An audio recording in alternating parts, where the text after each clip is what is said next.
Thank you, Sandy. I I don't know these speeches before they come out, so I would like to introduce Betsy Moore.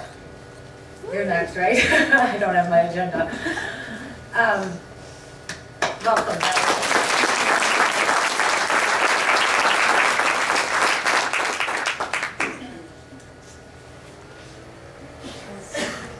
I think I should have a PowerPoint.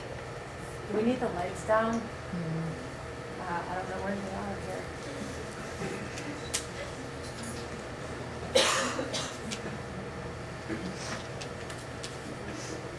Do you know where the lights are in here? Sorry. I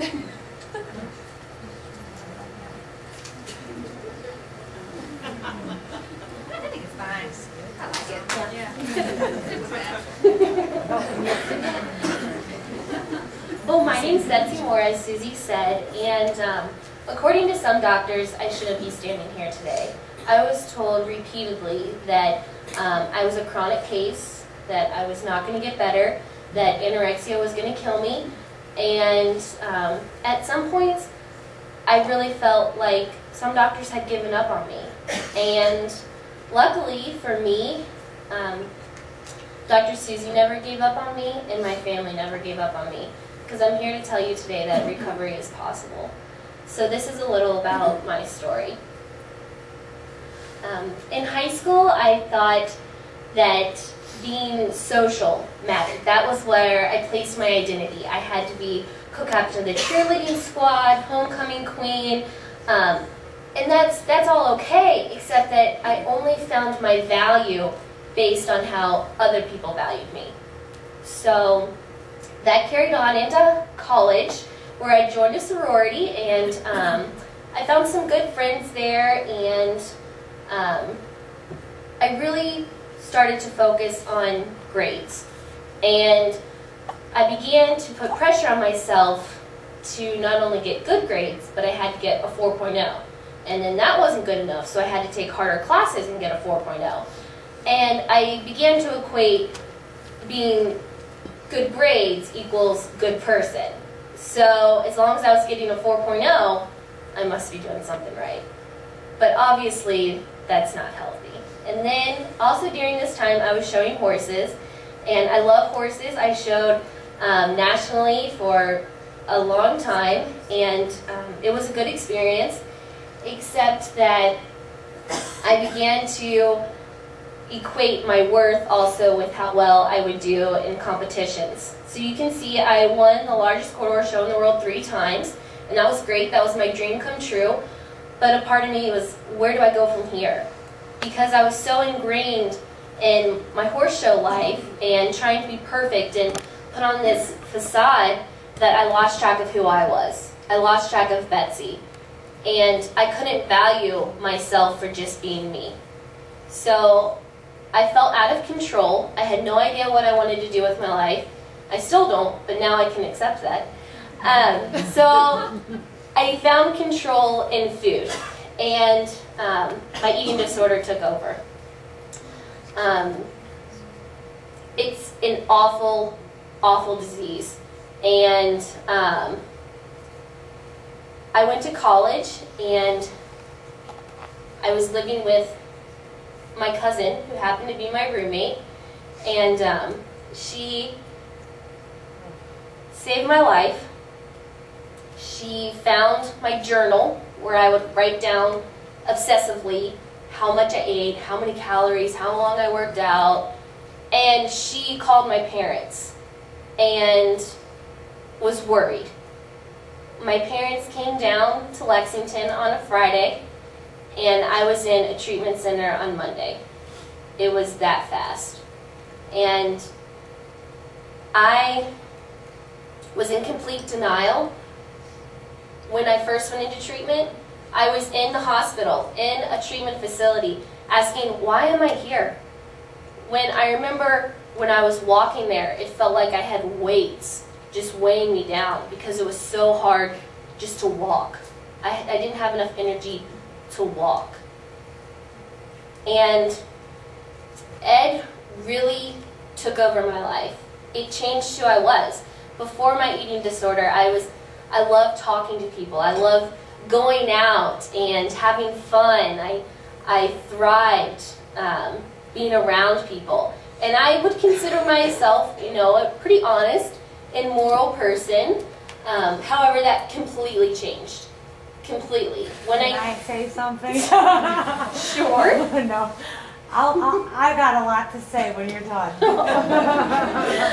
When I tell people now some of the things that I did in my eating disorder, they're shocked and they don't believe me.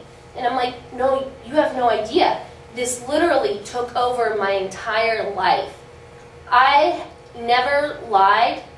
I never manipulated. I never did anything. And when Ed took over, that was my identity. I lied. I manipulated. I remember one time, my mom was holding me in her arms, rocking in her recliner. It was her birthday, and she was just crying. I mean, so upset, and she kept saying, "I'm going to lose you. I'm going to lose you." And my dad was crying, and I was so sick that all I remember thinking was, oh, gosh, she is getting me wet with her tears right now.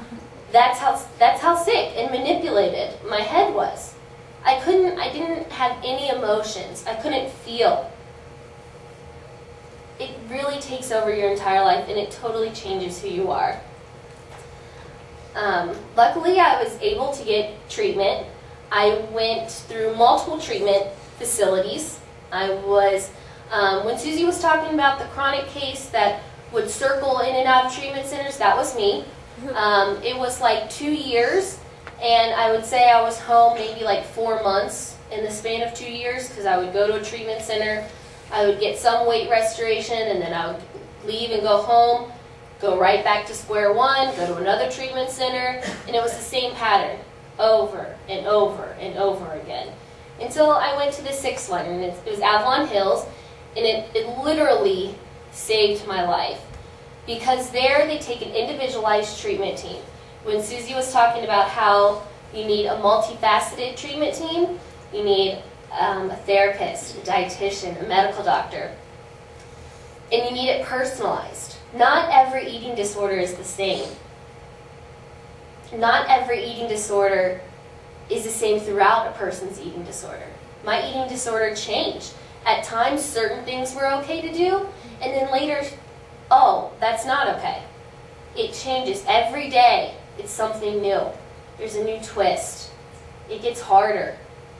But I was really able to have individualized treatment, and they transitioned me back home so that they worked with my treatment team here in Cincinnati so that I could come back home and transition into that, so that I was able actually to live and have a life. So treatment was obviously expensive, not just for me, but also my family, and not just my immediate family, but my grandparents, my aunts and uncles, cousins. You can see there are some of the things that it cost us financially. The horse you saw in the picture earlier, my parents had to sell that for treatment. I sold my horses. They sold majority of our farm and my college fund, part of my parents' retirement fund. We sold our motorhome. We had an RV that we would go to the horse shows in. We sold that. My parents had to have mortgage loans and equity line of credit on our house to pay for treatment. And my dad's business was seriously threatened with bankruptcy. And the only reason he kept his doors open was so that I would have some form of health care. Because without it, I really would be in deep trouble. So this cost me a lot financially, emotionally, socially. I didn't have hardly any friends. I would isolate. I wouldn't go out anywhere. I remember there would be days when I would just lay in my bed. I couldn't hold a job because I couldn't even read. I was so malnourished that I couldn't concentrate. when I think back, there are black spots in my memory now because I don't remember everything. It was really, really terrible. But I know that if you ask my parents and my family, and even me, all of these things were worth giving up 100 times over. I used to feel guilty about it, but I don't anymore because it saved my life, and it really helped me. It helped turn my life around. And so my parents sacrificed for me, and I no longer label myself as an eating disorder. I find the value in who I am in the inside. And I was able to get help, so my question to you tonight is, who can you help?